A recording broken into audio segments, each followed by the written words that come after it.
Good morning, everyone. Welcome to Talking Reds, where we bring the latest Liverpool news, transfer news, and much, much more. And as you can see, we are live at 9 o'clock for the morning show. Welcome in. Make sure you do hit that like button and subscribe to the channel if you haven't done already. This is where we're going to give you the latest Liverpool news because we weren't here yesterday.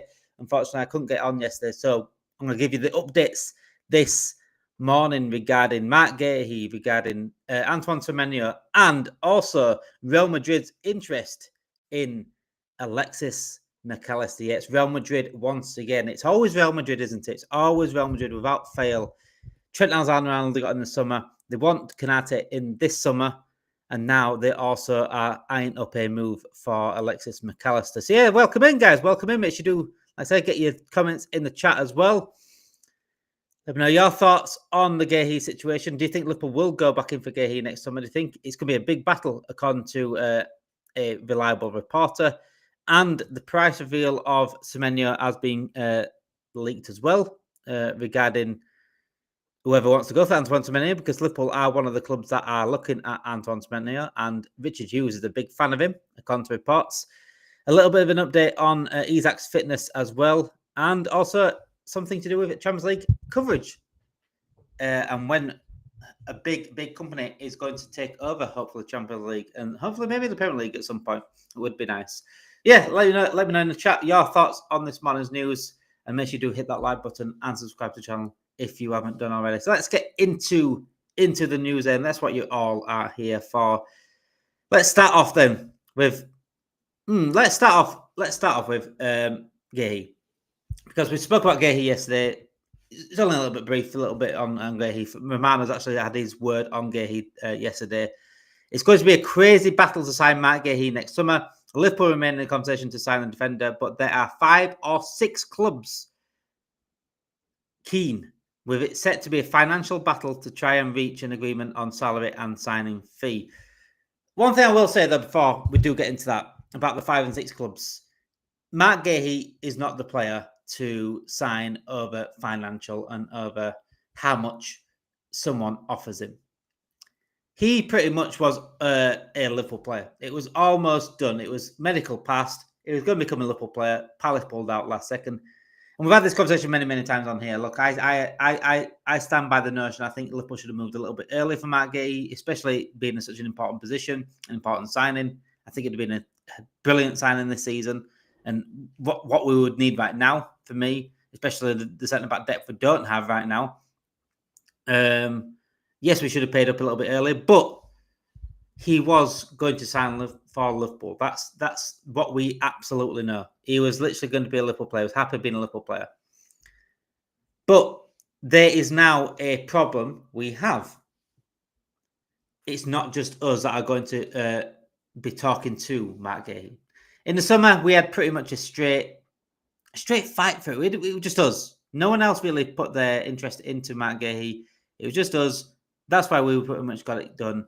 But come by January, come by next summer, as Fabrizio Romano said there, it's going to be 5 or 6 clubs interested in the Crystal Palace defender. That's an issue for us because although I don't think in my personal opinion, I don't think he chooses money over project or whatever.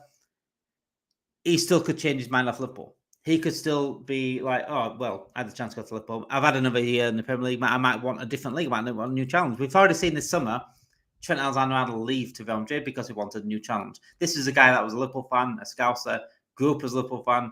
He still wants a new challenge in a different league. Marc Guehi could change his mind this season. He could change his mind this season. Could play another season with Palace, do what he can with that, see where he takes Palace to, and then think, you know what, I fancy a new league. Real Madrid are asking, contacting me. Bayern Munich could contact me. And whenever clubs like that across the Europe are contacting, it's going to open your eyes. I'm not saying he's going to change his mind, but it's going to open his eyes. It's going to give him new options. And, you know, at the end of the day, it's like going into a sweet shop. It's like going into a sweet shop and you see, one day you see like just your favourite, I don't know, anyone likes a Mars bar. I'm not shouting out Mars bar here. If anyone likes a Mars bar, go in and see the Mars bar. Oh, and that's the only thing that's available. You're going to choose it. You're happy with choosing it because it might be your favourite chocolate. But then you go in the next day and there's a plethora of sweets, chocolates or whatever. I'm just using sweets chocolate because it's like it's in your face, isn't it? And you get a choice. Are you going to go for that Mars bar? You still might want to go for that Mars bar because it still might be one of your favorite chocolates, but then you also got another favorite chocolate there as well. It's one of those things. He's got options, hasn't he? Marc Guehi, he's got options this summer. Does he still choose Liverpool? I'm on the opinion that he does because he was pretty much a Liverpool player. Why wouldn't he go back into Liverpool there? But like I said, he's got other options now. Real Madrid comes in and Bayern Munich comes in. That could give him different, not just saying financially, but it could give him different. This is our project. Our project could be looking better. By the end of the season, we don't know where Liverpool finish at the end of the season. Liverpool this season could finish second, might not win a trophy. Whilst Bayern Munich might push on to the Champions League final because they're looking good this season. Champions League semi-final, Real Madrid might go push on. A PSG might go win the Champions League again, and they might at the end of this season might look better projects. That's the truth in it all, and that's the thing that could sway Marc Guehi to not go to Liverpool, depending on how it looks at the end of the season. If we had got this Marc Guehi transfer done a little bit earlier in the summer, where we didn't give him an option, paid that 5-10 million that Crystal Palace were asking extra, then he would be a Liverpool player now. We wouldn't have this situation that we're in. But that's the situation you're in. If you don't pay up the money, you're in the situation now of Guehi might not choose Liverpool in the end. Marc Guehi now has options. He has his options. He has plenty of things to choose from. But what a position for him to be in. But it's just unfortunate for us to be in because, we still want Marc Guehi to come to Liverpool. John said there, hi David, good morning. Thoughts on Klopp arriving 10 years ago, how big of a change it made to LSE was a class manager. Jurgen Klopp, the amount of disrespect I see Jurgen Klopp get is a joke. This guy changed us from being a top 4 contender to a title winner. He's the reason why I see my first Premier League title in my lifetime. He is the greatest. I say in my lifetime, I was like 2 years old when we last won the Premier League, so I wasn't really a football fan at 2. I've started spotting 3-4 when you get into football. But yeah, Jurgen Klopp is the greatest manager I've seen in my lifetime as Liverpool fan. As simple as that. It's just you can't even explain how much Jurgen Klopp means to Liverpool. You can't without.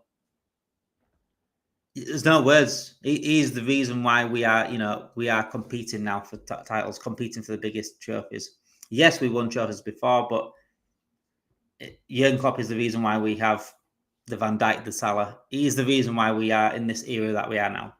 So there's nothing else to say about Jurgen Klopp apart from that. He's the reason. That's it. He's the reason. And I can't give a bigger compliment than that for Jurgen Klopp. Yeah, but yeah, I do miss Jurgen Klopp to a certain extent. I miss his man management. I think we could do with a little bit of mix of Jurgen Klopp in right now. I think we'd do all right. Yeah, moving on to we'll go on to Semenyo. According to reports, Liverpool sporting director Richard Hughes is also a big admirer of Semenyo, having signed him from Bristol City for a bargain £10.5 million to Bournemouth. Bournemouth believes Semenyo is now worth £75 million, having already scored 6 league goals this season. £75 million for Semenyo, guys. I mean, there was a report yesterday, we spoke about yesterday, that he could be signing a new contract with Bournemouth, which would put then a release clause into his contract. Would that release clause be £75 million or would it be more? My thoughts on Semenyo, I think he's an absolute star. I think he's an absolute star. And I think anyone that does sign him is laughing. And people focus too much on money. And all I've seen online is the reply to this, 75 million for Semenyo, he's not worth that. But who is worth anything these days? Isak's not worth 140 million pounds. Florian Wirtz isn't worth 116 million pounds, but that's the price you pay for them. No one is worth the money that we pay for them anymore. But I care about what they do on the pitch. If Florian Wirtz has, continues, I think he's started all right, by the way. I don't think he's as bad as people are making him out to be. But if he continues and does an absolute fantastic season this season, is he worth the money in the end? No one really worth the money in the end. But look at Van Dijk. Van Dijk was laughed at. When Liverpool bought Van Dijk, £80 million for a defender. What a waste of money. That's what people said. Go back. That's what people said. I now looking back at Van Dijk saying that was a waste of £80 million. Are you bollocks? Money in football is overpriced. I say this all the time. I do not focus on the price of players. Yes, there's certain players I wouldn't pay. For example, if we went in for, I don't know, Ryan Yates from Nottingham Forest. We went in for him. Would I pay more than £80 million? No. But at the end of the day, if he was worth £50 million and saying, "Oh, how much? £50 million for Ryan Yates," I wouldn't look at it like that. As long as he plays well on the pitch, I don't care how much he is. Obviously, I have my limits. I won't pay a certain extent. But at the end of the day, if they perform on the pitch, I don't care how much they are. For me, £75 million for Semenyo, it looks like a lot. It really does look like a lot. And I think it's probably the cusp of where I'm going to. I won't go any more than that for Semenyo, but he's a fucking brilliant player. He's a brilliant player going into his prime of his years. He's 25 years old. He's going into his prime soon. We need a salary replacement at some point. Is Semenyo that? Is Semenyo right now better than Gakpo? Absolutely. Is he an improvement on Gakpo right now? Is he something that Liverpool need right now? Possibly, yes, on the left wing. We need a player that can take up players on. Right now, Gakpo's not doing it. Right now, Salah doesn't do it. Salah doesn't do it anymore because of his age. He's not that kind of player anymore. But he's been asked to do that. Semenyo is that player. So if we're buying a player for someone that needs to take players on, Semenyo is a perfect one for that. £75 million is a lot of money. It absolutely is. I'm not ever writing that off. But I don't look at price. Unless it's absolutely ridiculous, like, oh, Semenyo, we're going to stick £200 million on Semenyo. There you go, buy him. Then release clauses that put £1 billion on, like, what on earth? But yeah, people that say, oh, Semenyo's too much. At the end of the day, that's the price that there is right now. The only way this changes, the only way prices and wages and things like that changes in football is if it's up to the big governing bodies to change that. They should put caps on prices. You can't pay an amount, you can't spend a certain amount on players, or you can't. Yeah, there's got to be a cap on how much. Like the top player should be on the way for £100 million. No one can go over £100 million. I think that should be a thing. No one in world football should ever be sold for more than £100 million. And if you do, then you're sanctioned. All players are well overpriced. Market has got out of hand, but we have sold players for a lot of money, even when we have it. Exactly that. I mean, we sold Coutinho for £140 million. Was Coutinho worth £140 million at the time? I'd say probably worth about 80. In terms of my head, he's probably worth about 80. How I see the market. But £140 million, Coutinho was one of the best players in the world at the time. That's what Barcelona signed, one of the best players in the world at the time. I said Coutinho had Ballon d'Or sort of potential. He was that good at Liverpool. But then he didn't perform. If Coutinho continued to perform at the level, I tell you one thing, yeah, I'm going to say that. If Coutinho continued to perform the same level he did at Liverpool, at Barcelona, and then at Bayern Munich, no one would ever mention his fee again. No one would ever mention his fee again. Because he didn't perform, and because it didn't play well at all, really, at Barcelona. He had moments at Bayern Munich and Barcelona, but everyone continues to mention his fee. Do we hear now, guys, in the chat, do we hear now about Van Dijk's fee? How much did we hear about Van Dijk's fee when we signed Van Dijk? Especially by rivals. Even by some of our own fans, £80 million for a defender. That's a bit steep, isn't it? Do we hear about that now? Do we hear about Van Dijk's price? You only hear about prices is if they don't play well. This is why prices, it's pick and choose what a good price is. This is why I don't talk about how, oh, that's a bit too much for a player when I'm signing. Yes, I don't agree with the market. I think I've said it many, many times on here. Anyone that's watched me on here over and over again will see. I've seen many, many times that the market is ridiculous at the moment. No, everyone is overpriced. Your rare signings of Alexis Mac Allister, which have a release clause, they're very rare now. A Robertson at £80 million, that's a rare signing. Every single player, I said 95% of players now are overpriced. So, and then that sticks with them. That price sticks with them. And it's like, he's got to perform. Right, I'm seeing that now. I've seen a clip of Stretford Paget, Adam McCullough, and that long-haired guy talking about Florian Wirtz. Well, is this much? He's £120 million. He's got to perform. It's bollocks. And people say, "Oh well, he didn't say that about People say I agreed with the Pogba thing as well. Pogba shouldn't have been labelled with that price. It wasn't Pogba's fault that he was that price. Pogba was an unbelievable talent. And I think he got absolutely discredited at Man United for that the talent. He probably went to Man United at the wrong time in terms of the way they were going in their trajectory. I've been always consistent with this. My same issue, I don't think Pogba should ever be looked at that price, because it wasn't like Pogba doesn't choose that price. It shouldn't be. The price doesn't reflect the player. The price reflects the clubs that either pay it or the clubs that sell it. That's what the price does. It's nothing to do with the player. Florian Wirtz isn't an £120 million player, so I'm not going to put that on him. Oh, he's got to perform. He's got to do this because of this. Same with Pogba. Pogba doesn't have to do this because he was £100 million. It's not fair on Pogba to do that. It's not fair on Florian Wirtz at the same time. But the thing is, I'm consistent with this. Whilst these people at Stretford Paddock, and I'm going to say it, whilst these people at Stretford Paddock will say, well, go back to while they spoke about Pogba. Well, Pogba's not worth, it's not fair on Pogba doing that. I bet they said that. I bet they said, it's not fair on Pogba giving that. But now they have that same energy they have a different energy now for Florian Wirtz. It's bias. I'll keep the same energy. Regardless of rivals, regardless of whoever, I'll keep the same energy. Pogba was unbelievable and didn't deserve the scrutiny he got. Yes, he could have been a bit more hardworking at times, absolutely. But as a talent, he was unbelievable. And the scrutiny he got, the price that he had, is not fair on him. Same with Florian Wirtz. I'll stay the same way. I'll always stay consistent with my energy, my opinions on certain things. Florian Wirtz is not fair on him with a price. You can't label a price on someone because they don't ask for that price. Oh, he's got to perform because it's £120 million. Bollocks. Look at the whole picture here. Look at what we were getting here. If you forget the price for a second, imagine if Florian Wirtz wasn't £120 million.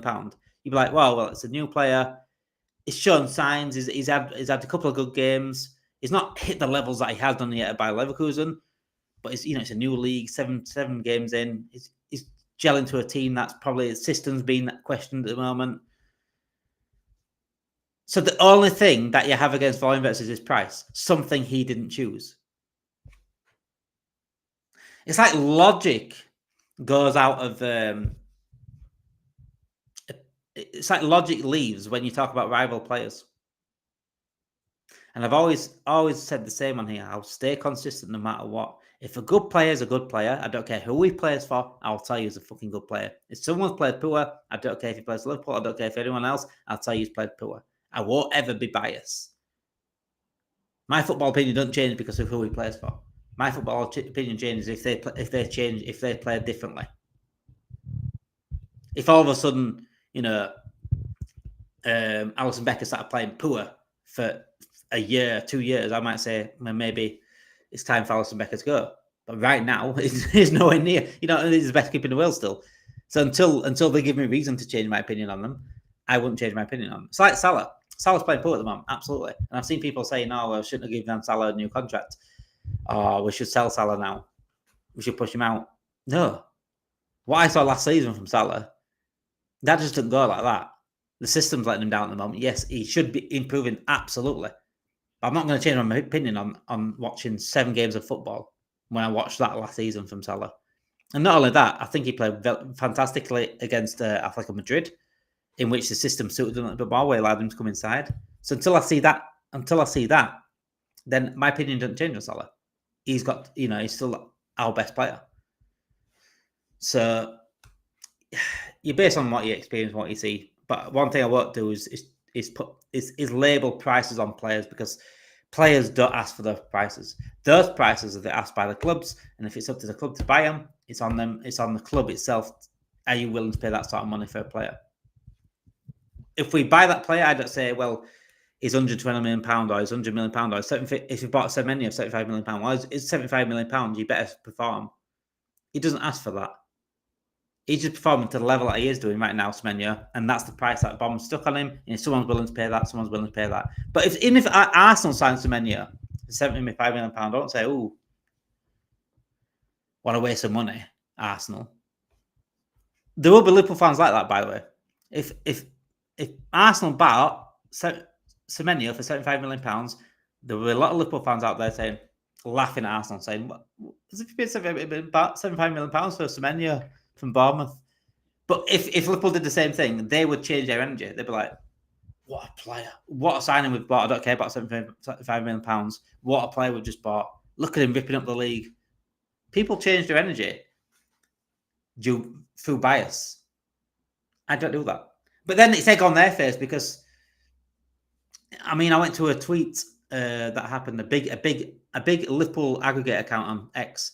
I saw a tweet from them the other day from 4 years ago. I think Caicedo must have had, about 3 years. You know when Chelsea signed Caicedo? And Caicedo must have had a bad game for Chelsea. And then that big aggregate account on X, Liverpool one, big aggregate account on X, laughing at Caicedo. I've seen a tweet, because also it's been reposted this weekend. And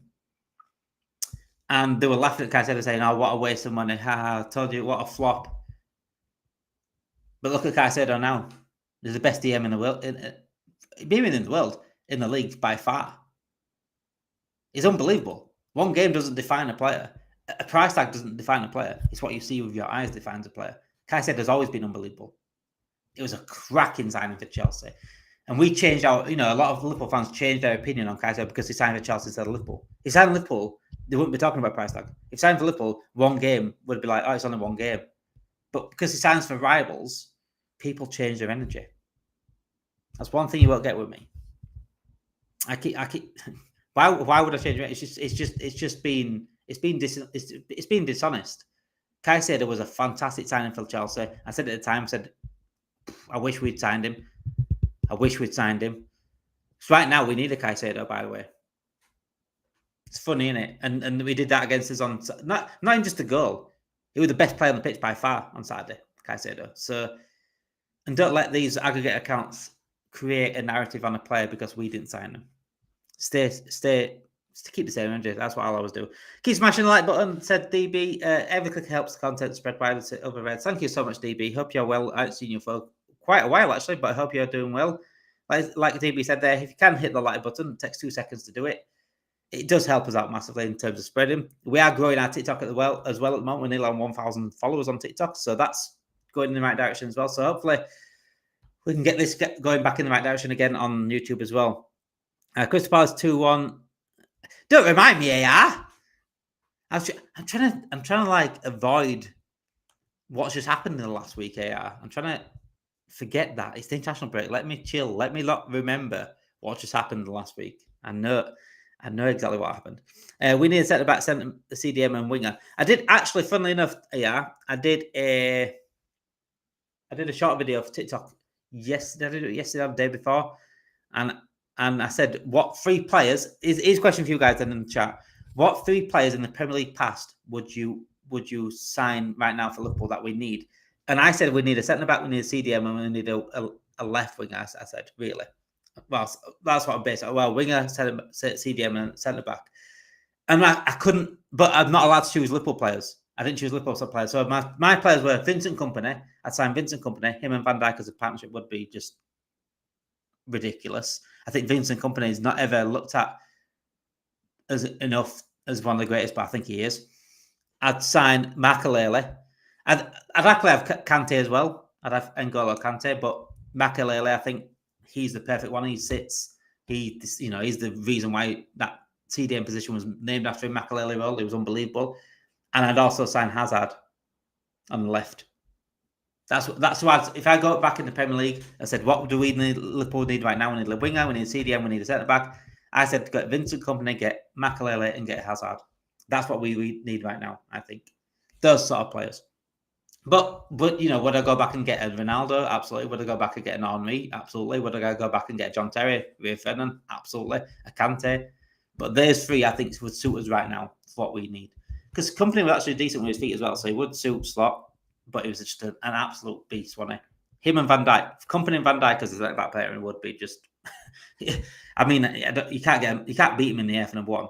So I don't know how you get through him because he's got pace as well. Let's go on to the Alexis Mac Allister news then, guys. Alexis Mac Allister. According to Dean Jones, who is a transfer insider for Team Talk, I'd say semi-reliable on this. I won't say full reliable on this, but I would say semi-reliable. He has got things right in the past. According to him, Real Madrid have a genuine interest in Alexis Mac Allister. Now, I've seen some revisionism on Alexis Mac Allister this season. Yes, he's not having the best of seasons, but he's not fully fit either. I think he's still suffering fitness-wise. He's still not been the same since, obviously, we rested him over the summer a little bit more than other players. We ran him into the ground last season. We ran our whole midfielder down to the ground last season. Gravenberch fell off second half of the season because we ran into the ground. Mac Allister was ran into the ground, and now we're paying that price. And what doesn't help is when Argentina played them a full game in a qualifier that when they were already through to the World Cup. That doesn't help us. Right now, Alexis Mac Allister shouldn't be a starter because of his fitness. We need to ease him back in. We need to see him like we do with Alexander Isak at times. 1 second. Defense is Liverpool's problem last year. The fact Arsenal kept our joint, we got over the line. VVD must stand as captain and demand better performances. Van Dijk's the best captain for this because he will stand that. He's already come out and said in press conference, in interviews and saying, look, we need to do better. We need to work harder, and he's absolutely spot on. Tony said, had Maka. Tony, I'm sure you meant more than that on that. But yeah, Mac Allister. People are having visions on Mac Allister saying, no, is sell him on now, people are saying. But Alexis Mac Allister on his day is our best midfielder. That's what he was last season. As a whole season, I think Van Gravenberch, certainly first half of the season was incredible. However, as a whole season, Alexis Mac Allister was our best midfielder. For me, he still is on his day. However, his fitness concerns is, Tony said there, something's definitely not right with Maka. You don't just drop off, you don't just lose your talent like that from going for the best midfielder for us last season to probably the worst this season. There is reasons behind it, and it is, for me, down to fitness, and he needs to be eased in again. He needs to play half an hour here and there, get back up to match fitness, work on it in the training. Because Szoboszlai right now and Gravenberch have been fantastic this season anyway, so I wouldn't be dropping those two. If you're playing those as a double pivot, I won't be dropping either of those right now in terms of form. But I want Mac Allister back in. I do want to see Mac Allister. I want to see the best of Mac Allister again, and that would be in getting back up fitness. But again, looking forward, if Mac Allister doesn't hit the levels, again, it's hard to say that right now. It's 7 games in. But throughout the season, if Mac Allister doesn't get back to how he was, would people be open to selling him? That's the question. Mark said here, if we got Wharton and Belabor, I wouldn't mind Mac Allister going. And right now, the system, we need a DM. In this system right now, with a number 10 and two centre midfielders, we need a defensive-minded midfielder. And that is a Wharton, that is a Belabor, that is a Stiller, that is a Tchouameni, that is, a player like that, alongside a number 8. The problem is right now, we have Alexis Mac Allister, we have Ryan Gravenberch, we have Dominic Szoboszlai, we have Curtis Jones, we have 4 8s. With 3 8s good enough to start games. We have 3 class 8s in Mac Allister, in Gravenberch, and in Szoboszlai. So if we were to get in a DM, who for me has to play in this system, if we were playing Florian Wirtz, if continuing with Florian Wirtz as number 10, the only way we do that is with a proper DM. And I think there, one of Szoboszlai, Gravenberch, and Mac Allister might have to go.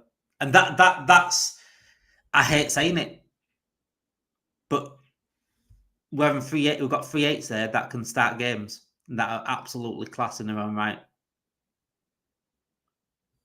But until Mac Allister gets fitter and gets into games a bit more and then gets the levels that he showed us before, then right now, if you had to sell someone, I hate saying it, it would have to be Maka, and I don't want to ever sell Maka because I think he's our best midfielder. but based on performances right now, and if that continues throughout the season, and we have to sell one to to bring in a DM, we need a DM in the system. Then, if Real Madrid are interested in Mac Allister, then that I could see that happening. I honestly could see that happening. I genuinely think that.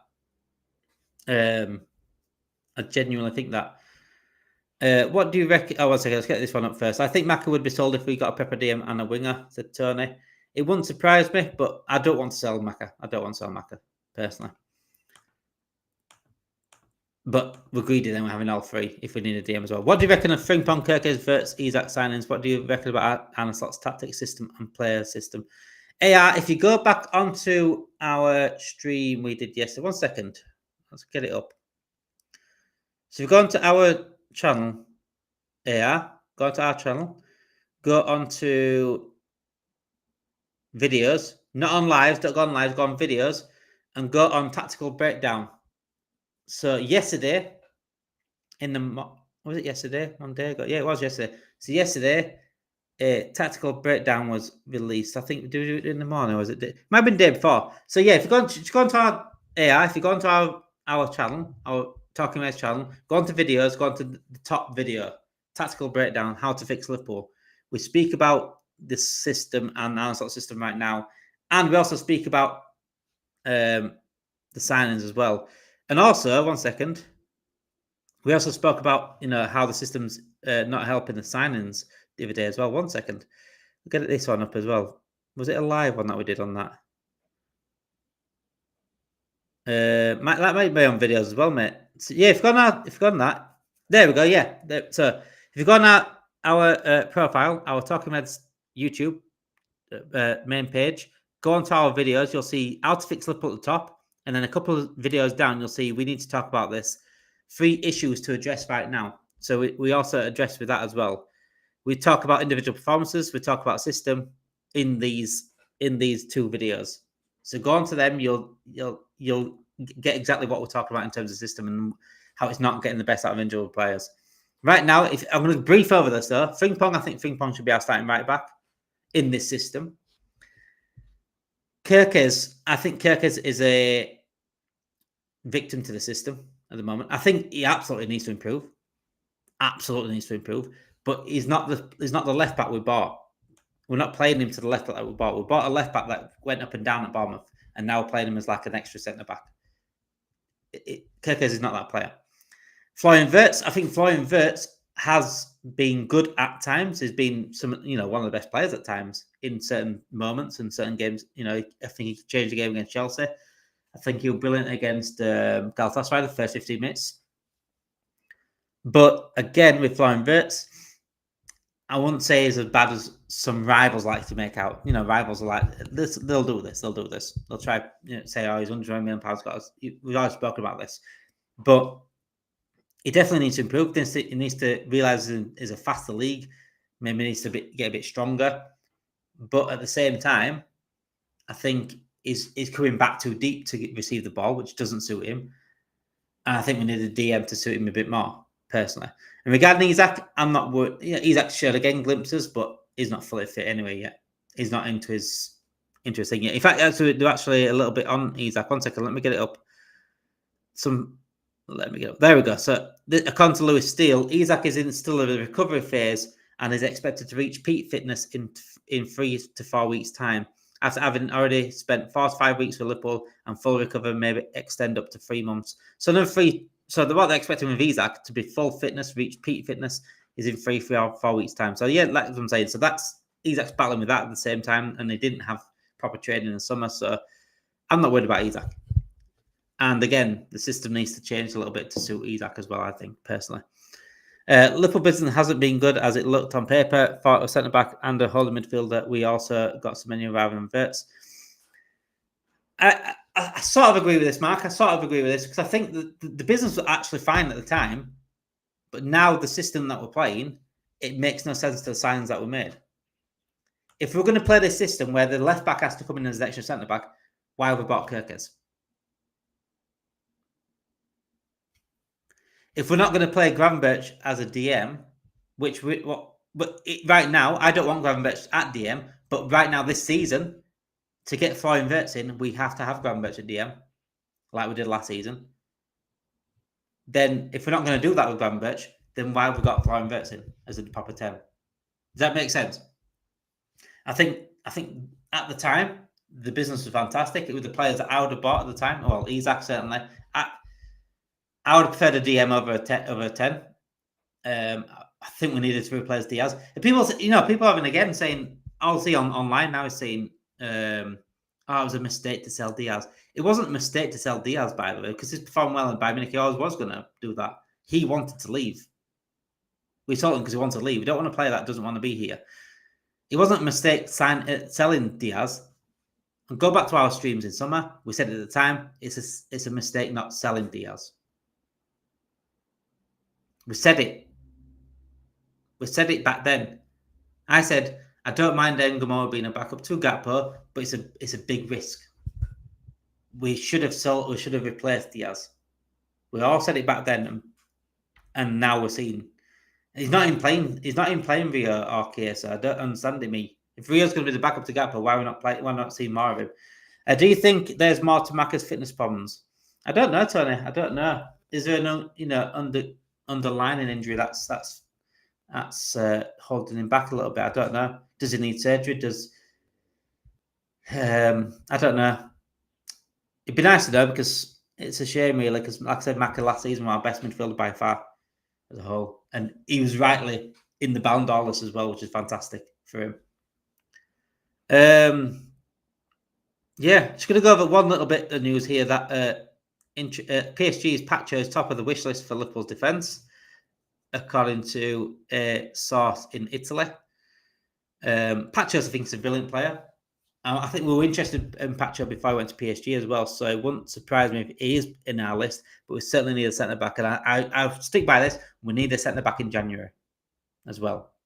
I don't want to wait till summer. If we get Marc Guehi in the summer, we still need a centre-back in January, regardless. And another news that came out, I think last night, actually, Netflix are set to bid for the rights of broadcast Champions League football. UEFA are eyeing up $4.4 billion a year from the club competition TV rights.